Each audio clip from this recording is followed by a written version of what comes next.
Hello guys, welcome to my mini vlog. Good morning everyone. आज चाहिँ मेरो छोरा बिहानै उठेर पुरै मम्मी आज चाहिँ म रुम क्लिन गर्छु तपाईँ रेस्ट गर्नु भनेर पुरै मेरो छोरालाई आज यस्तो सरसफाइ गर्ने भुत चढिरहेको छ नि सबै उहाँले चाहिँ उहाँको खेलाउने कुराहरू सबै एरेन्ज गर्नुभयो होइन सबै अब केटाकेटी सबै छरेको हुन्छ नि त उसको टेबल त्यहीँनिर छ गन त्यही छ ट्याप त्यही छ एभ्रिथिङ सबै त्यही लडाइराख्नुहुन्छ अनि त्यसो चाहिँ मैले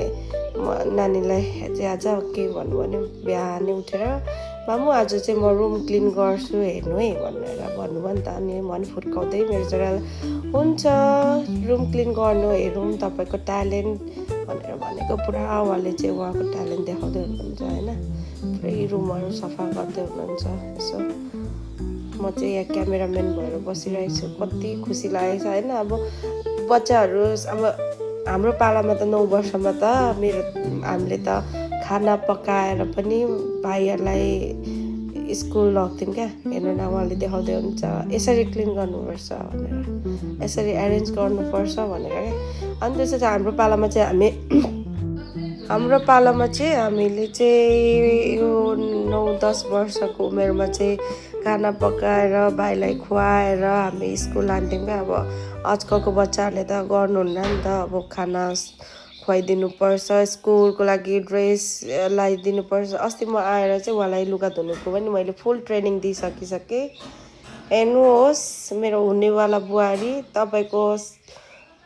तपाईँले पछि कम्प्लेन नगर्नु होला छोरालाई चाहिँ मैले फुल ट्रेनिङ दिइसकेको छु होइन लुगा धुनेदेखि लिएर अब रुम क्लिन गर्नेदेखि लिएर अब बस खाना पकाउनु ट्रेनिङ मात्रै दिनु छ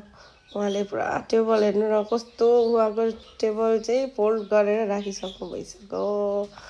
अनि कुद्दै हुन्छ सबै एरेन्ज गरेर टेबल सेबल सबै मिलाउँदै हुनुहुन्छ होइन यसरी काम गरिदिँदाखेरि चाहिँ क्या आफूलाई हुन्छ नि हल्का हुने क्या काम सघाएपछि अब आफूलाई नि आफ्नो बच्चा चाहिँ अब चाहिँ हुन्छ नि आफैमा के अरे डिपेन्ड हुनु सक्नुहुन्छ होइन इन्डिपेन्डेन्ट हुनुहुन्छ होइन घरबाट दिन्छ कस्तो क्युट देखेँ क्या अब पहिला है अब पहिला त छोरा मान्छेले गर्नु हुँदैन छोरा मान्छेले घर बढाउनु हुँदैन खाना पकाउनु हुँदैन घरको काम गर्नु हुँदैन भन्थ्यो नि त अब त्यो जमाना छैन होइन भोलिको दिनमा के हो कसो सबै थोक गर्नुपर्छ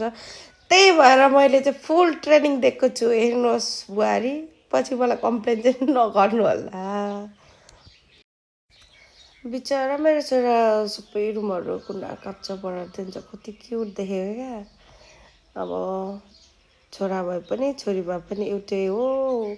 अनि अब सबै कुरामा पर्फेक्ट त हुनु पर्यो नि त फेरि पछि बुहारी नानीले कम्प्लेन गर्नु होला हेर्नु न कस्तो क्युट देखेको क्या उहाँले रुम बेड चाहिँ हेर्नु न मजाले मिलाउनु भएको छ होइन रे पनि यत्तिको चाहिँ रुम क्लिन गरेर बस्ने भइसकेपछि त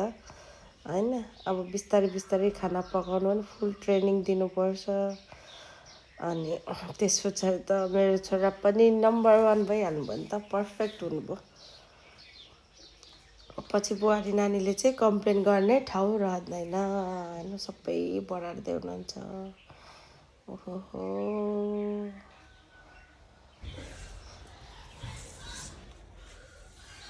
अब हामीलाई त के अरे आफ्नो छोराछोरीलाई हेर्दाखेरि बच्चै जस्तो लाग्छ नि त अनि अब सक्नुहुन्न गर्नुहुन्न भन्नुहुन्छ नि त तर पनि अब यसरी अहिलेदेखि नै ट्रेन गर्यो भने चाहिँ सुख पाइँदो रहेछ कि मैले पहिल्यै सिकाउनु पर्थ्यो अब त त्यतिखेर सिकाइएन सानै छ भनेर हेर्नु अहिले त आफै कति बुझ्ने हुनुभएको छ घर सफा गर्दै हुनुहुन्छ सबै यताउति हेर्नु न फुलमा पानी हाल्नुहुन्छ बिहान बेलुका